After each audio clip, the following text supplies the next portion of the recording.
दोस्तों, क्या आपको पता है कि खेती की पैदावार बढ़ाने वाला ये यूरिया आखिर फैक्ट्री में बनाया कैसे जाता है? दोस्तों, वैसे तो एटमॉस्फेयर में 98% नाइट्रोजन होता है, लेकिन प्लांट्स को ग्रो करने के लिए हमें और ज्यादा नाइट्रोजन की जरूरत पड़ती है, जो जड़ों के रास्ते से हमारे पेड़ों में जाता है। और इसी जरूरत को पूरा करने के लिए हमें फर्टिलाइजर की जरूरत पड़ती है। इसलिए खेती को और बेहतर बनाने के लिए यूरिया बनाया गया है। तो दोस्तों, चलिए वो काम कैसे करता है आज हम देखते हैं। जब यूरिया को खेत में डाला जाता है तब मिट्टी नाइट्रोजन देती है, लेकिन कई लोगों के मन में यह सवाल आता होगा कि यूरिया बनाने में कौन कौन सी चीजों का इस्तेमाल किया जाता है। तो चलिए जानते हैं यूरिया बनाने की पूरी प्रोसेस के बारे में।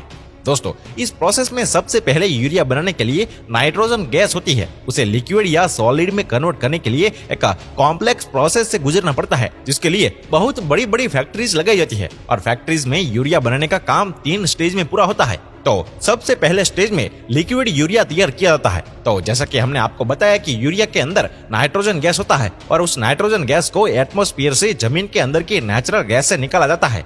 इसके बाद इस नाइट्रोजन गैस को हाइड्रोजन के साथ एक बड़े से सिंथेसाइजर में प्रोसेस कराकर एमोनिया बनाया जाता है। ये जो एमोनिया गैस हमें मिलती है उसको कार्बन डाइऑक्साइड गैस के साथ रिएक्ट करवाया जाता है। इस कार्बन डाइऑक्साइड गैस को भी एक नेचुरल गैस से लिया जा सकता है और अमोनिया और कार्बन डाइऑक्साइड के रिएक्शन से लिक्विड एमोनियम कार्बोमेट और बहुत ज्यादा हीट जनरेट होती है और इस हीट को भी आगे की प्रोसेस के लिए यूज कर लिया जाता है। और दोस्तों, यहाँ यूरिया बनाने का पहला स्टेज खत्म होता है और सेकंड स्टेज में लिक्विड एमोनियम कार्बोमेट में और ज्यादा टेम्परेचर एयर करते हैं ताकि उससे पानी को अलग कर दिया जाए और जितना हो सके उतना सॉलिड एमोनियम कार्बोमेट हमें मिल पाए। और आपने कभी देखा होगा कि यूरिया बहुत ही बारीक दाने जैसा होता है। आप सोच रहे होंगे कि इतने बड़े अमाउंट में इतने छोटे छोटे दाने कैसे बनाए जाते होंगे। दरअसल इन्हें एक बड़ी सी कूलिंग टावर के अंदर बनाया जाता है और ज्यादातर टाइम ऐसा होता है कि ये बड़े बड़े टावर असल में चिमनी होते हैं, जिसकी मदद से गर्म गैस ठंडी होकर एटमॉस्फेयर में छोड़ दी जाती है, क्योंकि गर्म गैसेस को गवर्नमेंट के रूल के हिसाब से नॉर्मल एनवायरनमेंट में सीधा नहीं छोड़ सकते हैं और उसको ठंडा करके एनवायरनमेंट में छोड़ना होता है। तो सेम प्रोसेस के लिए लंबी लंबी चिमनियां लगाई जाती है ताकि ऊपर जाते वक्त वेपर ठंडी होकर बाहर निकले। लेकिन यूरिया के केस में कूलिंग टावर का काम उल्टा ही होता है।